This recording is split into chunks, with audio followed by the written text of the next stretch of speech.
A murmur of thunder rolled across the Blackwell estate as Isabella tucked a blanket around her sleeping daughter. Rosie was barely 4, all chubby cheeks and tangled curls, dreams fluttering behind closed eyes.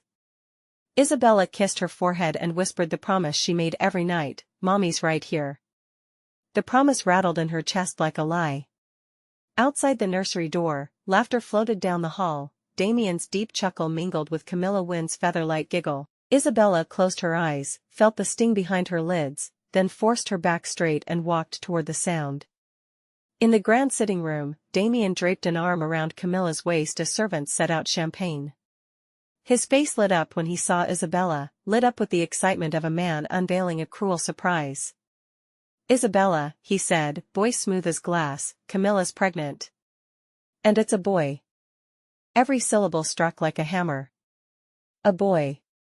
The one thing his mother had prayed for, the heir Damien's boardroom cronies joked about over cigars. Isabella's heart squeezed. She swallowed, fingertips trembling against her skirt. Camilla's angelic smile never wavered. "You must be thrilled for us," she cooed, placing a manicured hand over her barely there bump. "Thrilled?" Isabella managed a breath. "Your happiness has never been my choice," she said softly. Damien's smile thinned. "Good. Then you won't be surprised tomorrow when the papers report our divorce." The floor tilted. Isabella gripped the back of a chair. "Divorce?" "You're lovely," Damien continued, almost bored, "but you failed your duty. The family needs a son, and Camilla is giving us one. You understand?" "Understand." The word echoed in her skull, followed by the sound of tearing paper. Lawyer's drafts slipped into her hand. She didn't cry. Tears were wasted on marble floors. She simply looked at Damien, really looked, and saw nothing she recognized anymore. Rosie's small laugh drifted from the nursery. Isabella's throat closed. "And Rosie?" "Will stay with you, of course," Damien said, already turning away. "She isn't useful to the legacy." "Not useful." The phrase carved itself across Isabella's heart like ice. That night, she packed 2 suitcases, one of Rosie's clothes, one of her own. No servants helped. Camilla watched from the banister, feigning concern, as thunder cracked above the skylight. Isabella carried Rosie through the rain to a taxi. They found a one-room flat that smelled of damp carpet and forgotten lives. Insurance cards were declined, Damien had cut them off. Jobs were scarce, no one wanted the unstable ex-wife, tabloids painted. Rosie coughed through the nights. Isabella traded her heirloom necklace for antibiotics that barely worked. She sang lullabies over steam from a cracked kettle, praying the warmth would ease the child's shivers. Then came the fever. Rosie's tiny body burned against her chest while the rain outside battered the windows like fists. Isabella wrapped them in blankets and ran into the storm, water soaking through shoes, hair plastered to her face. At Mercy, the receptionist glanced at the frozen insurance file and shook her head. "I'm sorry, ma'am." "Sorry." The same word Damien had used when he cancelled everything that made them human. Isabella staggered back onto the sidewalk. Rain blinded her. She sank to her knees, cradling Rosie, whispering every story of love she still believed, but Rosie's breasts grew shallow, eyelids fluttering. Lightning split the sky. In that flash, across town, Damien lifted his newborn son, healthy, red-faced, wailing lustily, while cameras clicked. He beamed, oblivious to the woman and daughter drowning in the storm he left behind. Isabella pressed her lips to Rosie's forehead. "Hold on, baby. Mommy's here. Mommy." Her voice cut off as pain lanced through her chest. The world dimmed, rain became distant static. She collapsed over her daughter, vision glazing, heart slowing.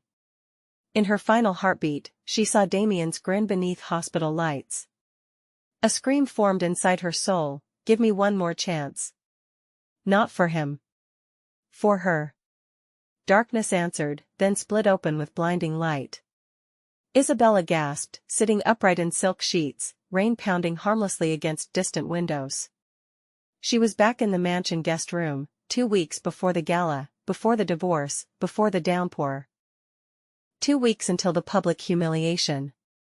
2 weeks until Damien announced her replacement.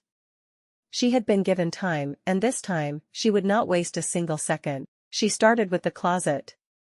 The red gown she had worn to the gala still hung untouched, but it no longer held any value to her. Not that she would burn it, no. She needed to blend in for now, to be invisible. Until she wasn't. Downstairs, the mansion was quiet. Damien had already left for an early meeting. Camilla would not move in for another 12 days. The staff still obeyed Isabella, still called her Mrs. Blackwell. She used that power swiftly, coldly. By noon, she had requested access to their joint accounts under the guise of finalizing a property purchase for Damien's family. The banker, used to Isabella's calm tone and gentle charm, didn't hesitate. A few polite clicks and $2 million were moved into a private offshore account she'd set up within the hour under her maiden name, Hart. She then made calls to 3 lawyers. One she knew would report to Damien. She gave him false information, something harmless, just enough to plant the idea that she was preparing a divorce quietly out of grief, not vengeance. The second she met in secret, a fierce woman named Evelyn Shaw, known for eviscerating men like Damien in court. The third was a family asset manager. Through him, Isabella quietly transferred stock ownership of several smaller companies Damien had neglected to her own name, citing estate simplification. By sundown, she was no longer powerless. She had bullets. She just hadn't loaded the gun yet. That evening, Damien returned home, loosened his tie at the door, and kissed her cheek like a man who believed her too stupid to sense betrayal. It made her skin crawl, but she smiled and asked how his day had been. Same as always, he said, drinking whiskey beside the fire. We'll be making some changes soon. You'll want to stay out of the press. Ah yes. Subtle warnings. Small cracks in his mask. She simply nodded, leaned into his shoulder like she once did, and murmured, I trust you. The lie tasted like ash. Over the next few days, Isabella played the role of the perfect wife again, but with eyes wide open this time. She watched the way Damien always took calls in the other room, his phone angled away from her view. She noticed how his smile sharpened whenever he spoke to Miss Wynne, and how quickly he hung up when Isabella entered. She spent her mornings walking Rosie through the garden, memorizing her child's laughter, building little pockets of joy that she knew she would have to protect like a lioness. She took pictures of Rosie every day. Not for nostalgia. For court. Every bruise, every moment of happiness, every bedtime story, she documented it. Because she remembered the day they had taken her daughter away. And it would not happen again. On the 6th day, she visited Damien's mother, the icy matriarch who had always eyed Isabella like a defective product, but this time Isabella wore the necklace Damien's mother had given her after their wedding, a subtle, silent manipulation. She arrived with Rosie, sweet and well-behaved, and casually dropped the news that she was considering stepping back from the family name to preserve its dignity. The woman's pride was instantly threatened. You'll do no such thing, she snapped, exactly as Isabella predicted. Isabella just smiled. I would never shame the family. I'll keep things quiet. Of course. Damien might resist. But I'm sure I can handle it. The matriarch softened, briefly. Men are foolish. He's lucky you're discreet. That was the seed. Isabella knew by next week, whispers would begin among Damien's backers. About his behavior. His growing closeness to Camilla. His ungrateful nature. The next phase came quietly. She stopped attending his events. She forgot to call back socialites. She started donating under a false name to women's shelters and legal funds, places she knew she would one day need to help. All the while, she kept Rosie close. Every night, she bathed her in warm lavender water, told her stories of firebirds who rose from ashes, and whispered, "Mommy's right here." But on the 11th night, Rosie looked up with wide eyes and said something Isabella would never forget. "Mommy, will Daddy ever love me?" Isabella's heart shattered, quietly, invisibly. She didn't cry. She didn't flinch. She just brushed Rosie's hair from her forehead and said, "You don't need his love, baby. You have mine." But deep inside, something cold solidified. Damien Blackwell had crossed a line the moment he discarded his daughter. And she was done playing the silent, obedient wife. In 3 days, the gala would arrive again. And this time, when the world turned to watch Damien's grand betrayal, Isabella wouldn't flinch. She would smile. Because she'd already sharpened her knives. The night of the gala arrived like a ghost retracing its steps. From the moment Isabella opened her eyes that morning, the air felt heavier, as if the universe held its breath to see whether she would repeat her tragedy, or rewrite it. This time, there would be no red gown. She chose an ivory silk dress that hugged her frame with quiet grace. Its back dipped low, and the sleeves were sheer, embroidered with pale threads of gold that shimmered when she moved. Her hair was swept into a clean chignon, exposing the length of her neck, vulnerable, yes, but proud. Rosie watched her from the doorway, sucking her thumb quietly. "Are you going somewhere, Mommy?" Isabella turned and crouched, smoothing a lock of curls behind her daughter's ear. "Just for a little while. But Aunt Celia will be with you all night, and Mommy will come home very soon." She kissed Rosie's forehead. For the briefest moment, her chest ached, an echo from the other life. The night she never came home. But tonight would be different. She walked into the ballroom just before the orchestra started their opening chords. The crowd shimmered in tuxedos and sequined gowns, glasses raised, laughter floating over marble floors. And at the far end, Damien Blackwell stood beneath a crystal chandelier, dressed in a charcoal suit, arm wrapped around Camilla Wynne, who wore crimson silk and a diamond choker too large for her slender neck. He didn't notice Isabella at first. Why would he? He thought she was still the woman who broke. She moved with practiced calm through the crowd. No one could tell that she was counting every heartbeat. That under the surface of her skin, fire burned hotter than ever. When Damien finally looked up and saw her, his smile faltered for half a second, just long enough. She reached him, and he greeted her with a cool kiss to the cheek, as if they were still a married couple playing nice for the cameras. "You came," he murmured. "I wasn't sure if you had it in you." "I had a few things to return," Isabella said smoothly, her lips barely moving. "One being your name." He blinked. Camilla turned her head slightly, lips parting. "I filed the divorce papers," Isabella continued softly. "They'll arrive on your desk tomorrow morning. And don't worry, this time I agree." Damien's fingers twitched. "I'm sure your board will be thrilled," she added. "You'll finally be free to parade your heir and your mistress all in one neat package." Camilla laughed tightly, but it didn't reach her eyes. "Darling, we didn't mean for things to overlap." "Spare me," Isabella interrupted, turning her gaze on Camilla for the first time. "I've heard the script already. I lived through it. Now I'm walking off stage." Damien reached for her arm as she turned, voice lowered. "Isabella, don't be dramatic. Think of the optics." She smiled, truly smiled, for the first time that night. "I am." And then she walked away. But she didn't leave the building. Instead, she took the elevator to the rooftop garden. The same place where, in the past timeline, she had stood crying alone as Damien toasted Camilla's pregnancy below. Tonight, she stood tall at the edge of the glass railing, wind teasing strands of her hair free, the city stretching endlessly before her. Lights blinked, cars moved like fireflies, and somewhere far below, a man who had once been her world was starting to realize he no longer had control. She stayed there for 15 minutes. Then she descended the stairs, exited the gala without a word, and climbed into a black car already waiting for her, driven by Evelyn Shaw's assistant. "Everything done?" the woman asked. Isabella nodded. "You're now legally divorced.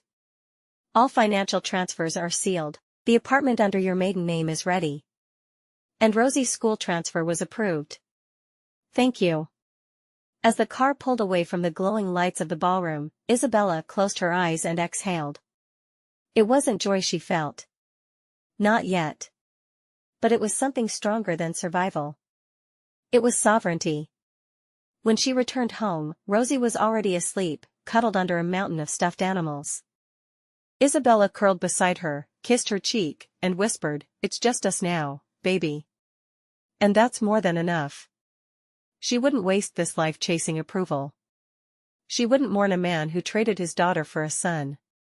She would give Rosie every ounce of love she never received. And one day, when Damien realized what he lost, she would already be too far ahead for him to reach. Mornings in their new apartment were quiet, but not empty. Sunlight spilled through gauzy curtains. The kettle whistled softly as Isabella prepared Rosie's favorite strawberry oatmeal. It wasn't a mansion, but it felt more like a home than the grand estate ever had. Rosie sat at the small breakfast bar, swinging her legs, a drawing pad open in front of her. Crayons scattered everywhere. "I drew you," she said proudly, holding up a picture with stick figures. "That's you, Mommy. And me. And pancakes." Isabella laughed. It was the kind of laugh that came from the soul, not from social performance, not for show. Just real, whole joy. Every morning now felt like a small rebellion against the life she used to live. She walked Rosie to school herself. She brewed her own coffee. She learned how to sleep without fear. Her hands, once adorned with diamond rings and pristine manicures, now had ink stains from signing contracts and slight burns from cooking. But they were hers. And she liked them better this way. By the second week, she had reopened her dormant design firm, Heart and Linen, under her maiden name. Quietly, steadily, clients began returning. Some out of loyalty, some out of curiosity, but all were surprised by what they saw in her eyes now. She was no longer the perfect wife. She was something more dangerous. She was a woman who had nothing left to lose, and still chose to rise. Meanwhile, Damien Blackwell's castle began to groan beneath the weight of illusion. Camilla, who once basked in the glow of stolen attention, now found herself managing screaming newborn twins, sleepless nights, and a husband whose temper no longer hid behind champagne smiles. He came home later. Smiled less. And whenever someone at a gala asked, "How is your daughter?" the question stung in ways he hadn't expected. At first, Damien ignored it. He told himself Rosie was better off, that Isabella had poisoned her against him. That everything he did had been for legacy. For control. But then he received a photo. It had no sender, no message, just an image, Rosie asleep in Isabella's lap, her tiny hand curled against her mother's heart. Damien stared at it for a long time. Something twisted inside his chest. Something old. Something like guilt. That evening, he asked Camilla, "Do you ever wonder if we went too far?" She looked up from her phone, brow raised. "Too far? You finally got what you wanted, Damien. Don't get sentimental now." He didn't answer. But he didn't sleep either. Back in their apartment, Isabella sat beside Rosie's bed, brushing out her curls as the little girl clutched her favorite stuffed rabbit. "Mommy?" "Yes, sweetheart?" "Why doesn't Daddy visit anymore?" The question was soft. Curious. Not angry. Not even sad. And that made it worse. Isabella took a deep breath. Her voice was calm when she spoke. "Sometimes grown-ups make mistakes, Rosie. Sometimes they don't realize what's important until it's too late." "Am I not important to Daddy?" Her throat burned, but she didn't cry. "You are the most important thing in the world. If he doesn't see that, that's his mistake." Rosie nodded quietly and drifted to sleep. Isabella sat in the dark long after, her hand resting over Rosie's back. Her daughter's breath rose and fell, soft and steady. She had protected her. But the war wasn't over. Later that night, Evelyn Shaw called. "You ready to go public with what he did?" the lawyer asked, her voice sharp with purpose. Isabella looked out the window at the moonlit city. Somewhere in one of those glittering towers, Damien was pretending to be the man who had it all. But soon, he'd realize what he truly lost. "Not yet," Isabella said. "Let him get comfortable. Let him think he's safe." Evelyn chuckled. "You're colder than you look, Heart." "I had to be," she replied. "He made me this way." And as the city turned beneath them, and old ghosts paced behind glass towers, a woman who had once died in silence was now writing her own ending, one day at a time. Snow sifted through the air like scattered feathers the first time Damien tried to see Rosie. He arrived at the elementary school playground in a glossy black car, stepping out in a tailored overcoat as children spilled onto the frosted grass for recess. His shoes crunched against the thin ice, each step measured, rehearsed. As though confidence alone could turn back clocks. Rosie spotted him near the gate. For a heartbeat her face lit with recognition. "Daddy," the word that once meant safety. Then the light dimmed, replaced by confusion, and finally something colder, wariness. "Learned too young." She tightened her mittened fingers around the jump rope handles and didn't run to him. Damien crouched, arms open, a practiced smile stretching against the winter wind. "Princess, it's Daddy. I brought you a gift." He held out a plush unicorn wrapped in cellophane. Rosie didn't move. The teacher, sensing tension, hovered nearby. Shouts and laughter echoed around them, but in the circle of snow between father and daughter, silence pressed like glass. "Mommy says I don't need presents," Rosie said at last, voice small but steady. "She says love isn't things." Damien's smile flickered. "Your mommy is right," he forced out. I just wanted to see you." "But you didn't want me before," she whispered. Cold flushed Damien's cheeks sharper than the wind. He reached again, slower, but Rosie stepped back, her boots sinking into white powder. The teacher cleared her throat. "Mr. Blackwell, visitation needs to be scheduled through the office." Damien straightened, swallowing words. Behind him, drivers waited with the engine running, exhaust spiraling into the gray sky. Rosie turned away, her pigtails bouncing, and rejoined the game without looking back. The unicorn dropped into a slush puddle, cellophane cracking like thin ice. Across the city, Isabella stood in a glass conference room, sunlight pouring over bolts of fabric spread across the table.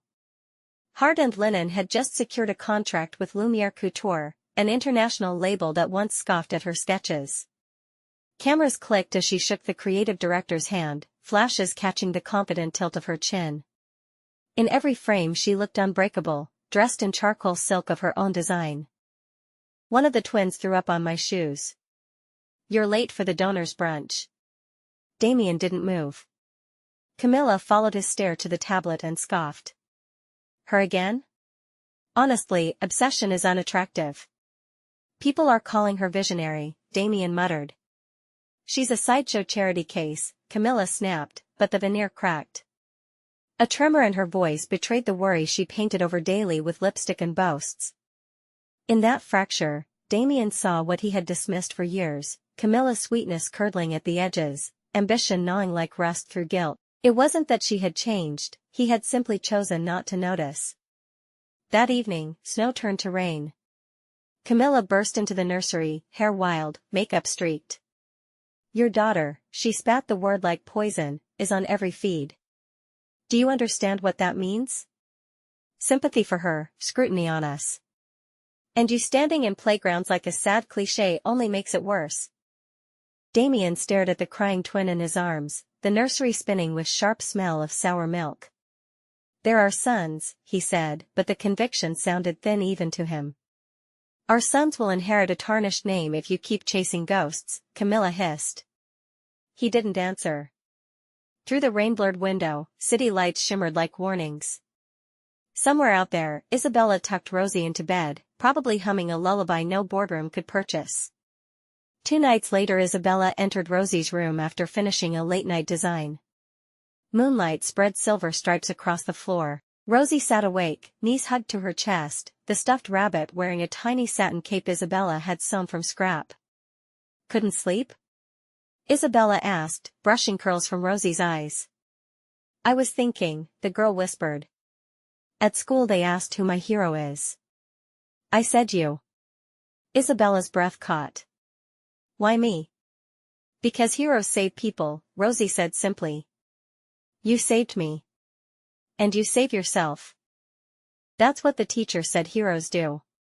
Tears blurred the moonlight. Isabella gathered Rosie close, rocking gently while the radiator hummed. In the quiet, she felt the ghosts of cold rain and hospital corridors drifting farther away, replaced by the warm weight of her daughter's faith. Across town, Damien sat alone in the dim foyer, staring at Rosie's damp unicorn, rescued from slush but still stained. Regret perched on his shoulders like an iron cloak.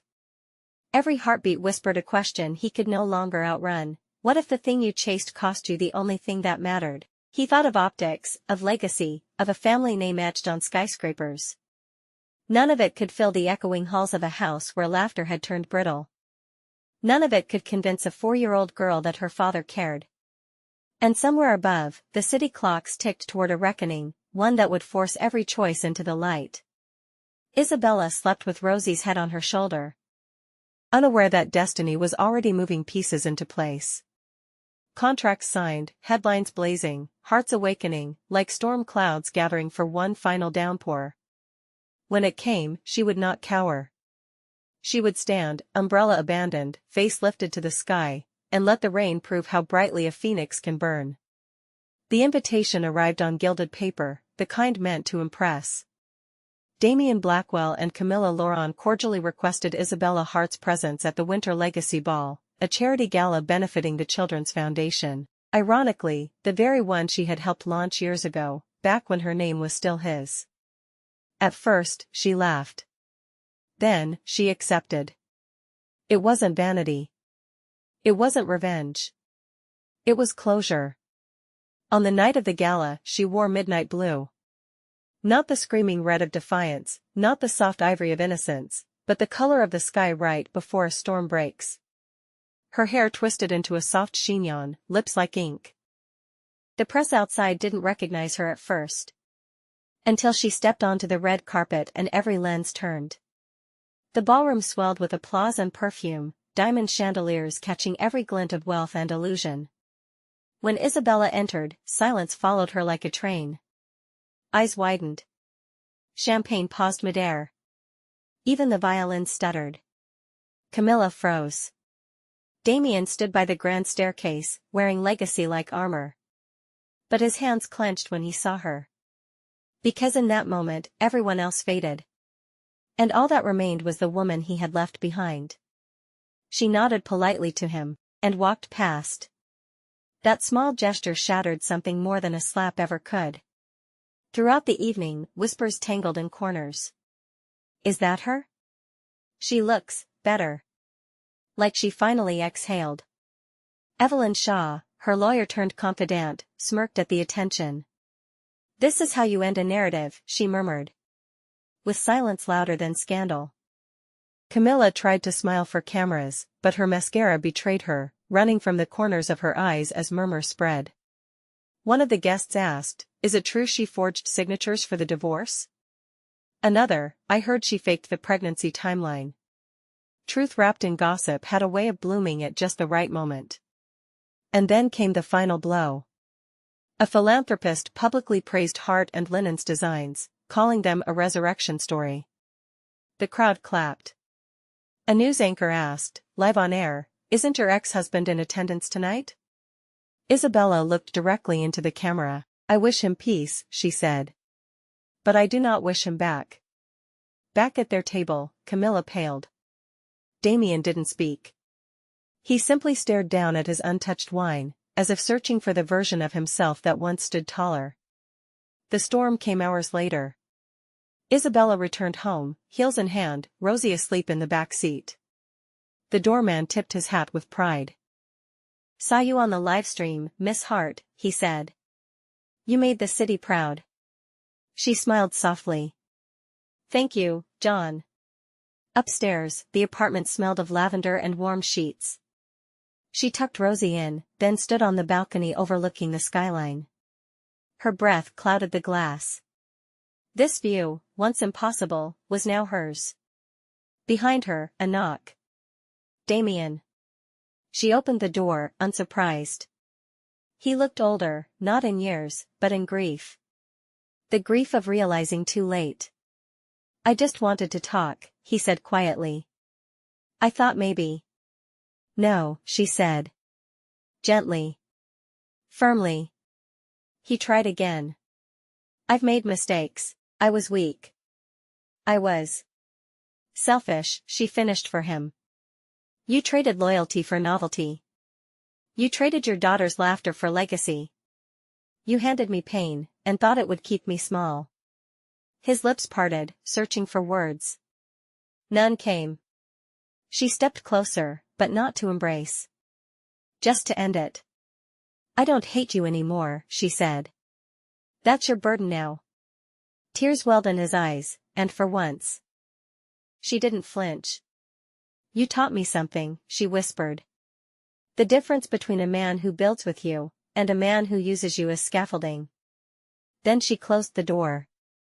Quietly. Completely. The sound echoed louder than any fight ever had. In the morning, Rosie climbed into her mother's bed, hair a mess of soft curls, stuffed rabbit in hand.